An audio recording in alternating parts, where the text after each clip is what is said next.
بسم اللہ الرحمن الرحیم۔ آج ہم انشاءاللہ غسل سے متعلق کچھ احکام پڑھیں گے، چونکہ ہمارے ابھی طہارت کا ہی باب چل رہا ہے۔ غسل کب فرض ہوتا ہے اور غسل کا طریقہ کیا ہے؟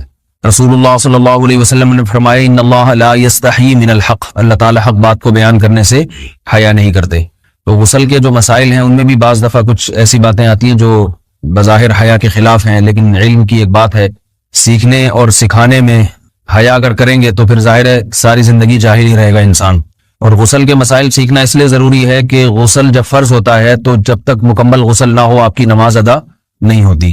رسول اللہ صلی اللہ علیہ وسلم نے فرمایا الماء من الماء، حدیث ہے کہ غسل فرض ہوتا ہے خواہش نفس کے ساتھ جسم سے منی خارج ہونے سے۔ مرد پہ غسل کب فرض ہوگا؟ جب اس کے جسم سے شہوت کے ساتھ منی خارج ہو۔ منی بالکل سفید رنگ کی چیز ہے، ایک ہوتی ہے مزی۔ شہوت پیدا ہونے سے اگر کسی کے مرد یا عورت کے صرف رطوبت خارج ہونا شروع ہو گئی اس سے غسل فرض نہیں ہوتا۔ جب تک مکمل شہوت پوری نہیں ہو جاتی اور مادہ منویہ خارج نہیں ہو جاتا، چاہے احتلام کی صورت میں ہو یا کسی بھی طرح سے ہو۔ مردوں کے ساتھ چونکہ یہ بہت زیادہ ہوتا ہے، نائٹ فال کی صورت میں مردوں پر غسل کی یہ صورت بہت زیادہ فرض ہوتی ہے۔ جیسے ہی بلوغت ہوتی ہے تو احتلام شروع ہو جاتا ہے، ہفتے میں 1 دفعہ 2 دفعہ 3 دفعہ، بعض نوجوانوں کو روزانہ بھی 2 دفعہ ہوتا ہے، جبکہ خواتین میں یہ والے غسل کی صورت بہت ہی کم ہوتی ہے کہ ان کو نائٹ فال ہو یا اس طرح سے غسل فرض ہو۔ ہزاروں میں کسی ایک عورت کے ساتھ ایسا ہوتا ہے۔ ایک صورت تو یہ غسل فرض ہونے کی۔ دوسری صورت کیا ہے کہ جب انسان اپنی زوجہ کے ساتھ ملاپ کرے اور انٹرکورس ہو جائے، چاہے اس صورت میں ڈسچارج دونوں میں سے کوئی ہو یا نہ ہو، لیکن دونوں پہ غسل فرض ہو جائے گا، مرد پہ بھی اور عورت پہ بھی۔ یہ تو مردوں کے غسل کے فرض ہونے کا ہے۔ مردوں کے غسل میں ایک چیز یہ بھی ہے کہ اگر آپ نے رات کو نیند کی اور صبح آپ اٹھے اور آپ نے کپڑوں پہ نشان دیکھا، اب آپ کو یہ پتہ نہیں چل رہا کہ یہ منی کا نشان ہے یا مزی کا ہے، تو بھی آپ پر غسل کرنا فرض ہے۔ یہی سمجھا جائے گا کہ یہ آپ خواب میں ڈسچارج ہوئے ہیں۔ عورت پر جو غسل فرض ہوتا ہے ایک اور صورت میں ہوتا ہے کہ جب خواتین کو ایام آنا بند ہو جاتے ہیں، حیض یا نفاس سے جب پاک ہو جائیں تو بھی ان پہ غسل فرض ہے۔ یہ تو غسل کی فرضیت سے متعلق احکام تھے۔ کچھ چیزیں ایسی ہیں جن میں غسل سنت ہے، فرض نہیں ہے۔ جمعہ کے دن غسل کرنا رسول اللہ صلی اللہ علیہ وسلم نے بہت زیادہ تاکید کی ہے۔ سنت کی 2 قسمیں ہیں، سنت مؤکدہ اور سنت غیر مؤکدہ۔ مؤکدہ وہ ہوتی ہیں کہ جن کو چھوڑنے کا اگر کوئی معمول بنا لے تو گناہ کا خطرہ ہے اور ایسا شخص قابل ملامت ہے، اسے شریعت ملامت کرتی ہے، برا بھلا کہتی ہے۔ تو غسل سنت مؤکدہ ہے، ہفتے میں 1 مرتبہ، چاہے جمعے کے دن ہو یا کسی بھی دن ہو۔ جو مسلمان ہفتے میں 1 دفعہ بھی نہیں نہاتا، وہ کتنا ہی نیٹ کلین ہو، مگر شریعت کی نظر میں وہ قابل ملامت ہے، اسے تانے دینے چاہیے کہ شرم نہیں آتی ہو مسلمان مگر رہتے ہو بھنگیوں اور چماروں کی طرح۔ ملامت تو اسی کو کہتے ہیں نا۔ اس کی دلیل رسول اللہ صلی اللہ علیہ وسلم نے فرمایا، صحیح حدیث ہے، حق علی کل مسلم ان یغتسل کل اسبوع مرۃ، کہ ہر مسلمان پر لازم ہے کہ وہ ہفتے میں کم از کم 1 مرتبہ غسل کرے۔ ہر مسلمان پر لازم ہے، چاہے اس پہ غسل فرض نہ بھی۔ اور کس دن بہتر ہے؟ جمعہ کے دن۔ نبی صلی اللہ علیہ وسلم نے حکم دیا ہے کہ جمعے کے دن غسل کیا جائے۔ امام احمد ابن حنبل کا مذہب یہ ہے کہ جمعے کے دن غسل کرنا واجب ہے، صرف سنت نہیں ہے بلکہ واجب ہے، لیکن جمہور کا مذہب یہ ہے کہ سنت عمل ہے۔ غیر مسلم جب اسلام قبول کرتا ہے تو اس وقت بھی اس کے لیے غسل کرنا سنت ہے۔ جب ہم مردے کو نہلاتے ہیں تو جو مردے کو نہلائے اس کے لیے بھی خود غسل کرنا افضل ہے، سنت عمل ہے۔ عید کے دن غسل کرنا سنت عمل ہے۔ تو یہ وہ تمام مواقع ہیں جن میں غسل کرنا رسول اللہ صلی اللہ علیہ وسلم کی سنت ہے۔ غسل کا طریقہ کیا ہے؟ غسل میں 3 چیزیں فرض ہیں، منہ بھر کے قلی کرنا، ناک میں پانی ڈالنا کہ ناک کی جو نرم جگہ ہے یہ اچھی طرح تر ہو جائے، اور پورے جسم پہ 1 مرتبہ پانی بہا دینا کہ جسم میں بال کے برابر جگہ بھی خشک نہ رہے۔ یہ تو ہے فرض، یعنی یہ کام کسی نے کسی بھی طرح سے کر لیا تو غسل ادا ہو جائے گا، چاہے اس کی نیت غسل کی تھی یا نہیں تھی۔ کوئی آدمی چلتا ہوا جا رہا ہے، پھسل کے تالاب میں گر گیا، پورے غوطے کھا کے باہر نکلا، قلی کر لے اور ناک میں پانی ڈال لے تو غسل اس کا ادا ہو جائے گا۔ البتہ چونکہ نیت نہیں تھی لہذا غسل کا ثواب نہیں ملے گا، ثواب نیت کے بغیر نہیں ملتا انسان۔ دلائل اس کے الگ موضوع ہے کہ اس کی دلیل کیا ہے کہ بغیر نیت کے بھی غسل ہو جاتا ہے، لیکن میں نے بتایا دلائل کا سیشن نہیں ہے، اس میں پھر بات لمبی ہو جائے گی۔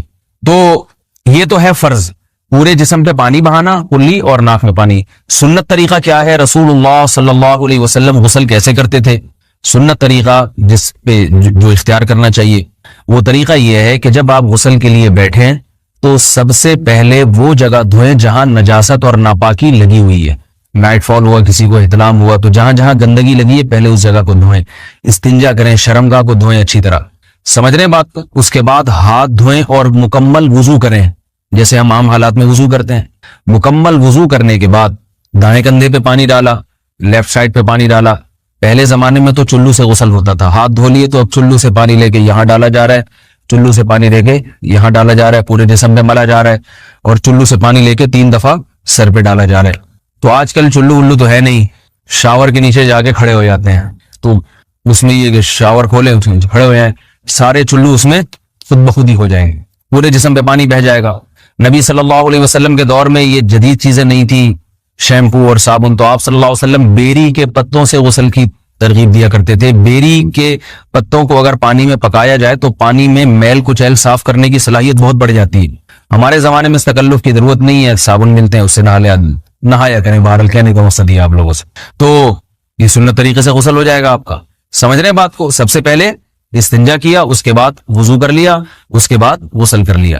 اگر کسی نے غسل میں وضو نہیں کیا اور ویسے ہی پورے جسم پہ پانی بہا دیا تو بھی اس کا وضو خود بخود ہو جائے گا. اس غسل سے وہ نماز پڑھ سکتا ہے, کیونکہ بعض لوگ غسل کرنے کے بعد دوبارہ وضو کر رہے ہوتے ہیں. اس کی ضرورت نہیں ہے, کیونکہ جب غسل کرتے ہیں تو وضو والے اعضاء تو خود بخود اس میں دھل جاتے ہیں.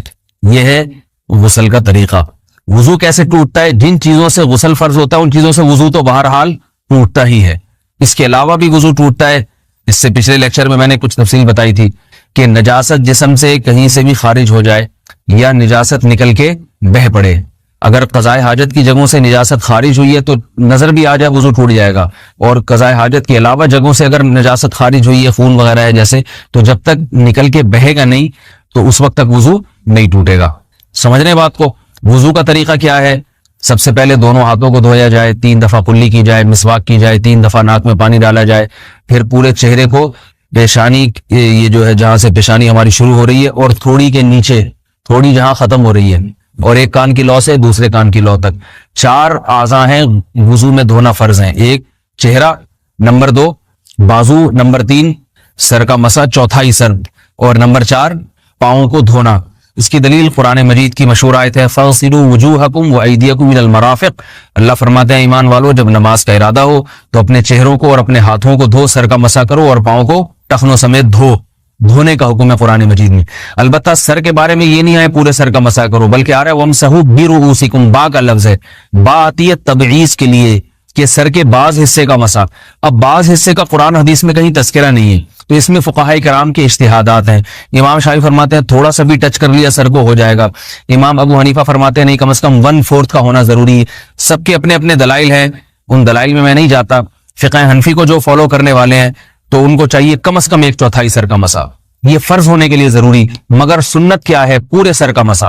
نبی صلی اللہ علیہ وسلم دونوں ہاتھوں کو بھگو کے پورے سر کا مسا کرتے تھے. ایسے سمجھ رہے بات کو؟ اور مسا کے جو یہ ٹیکنیکل طریقے ہیں کہ آپ یوں پہلے انگلی بنائیں, پھر یوں لے کر جائیں, پھر یوں گھما کے لائیں, پھر یوں, یہ ٹیکنیکل طریقے حدیث سے ثابت نہیں.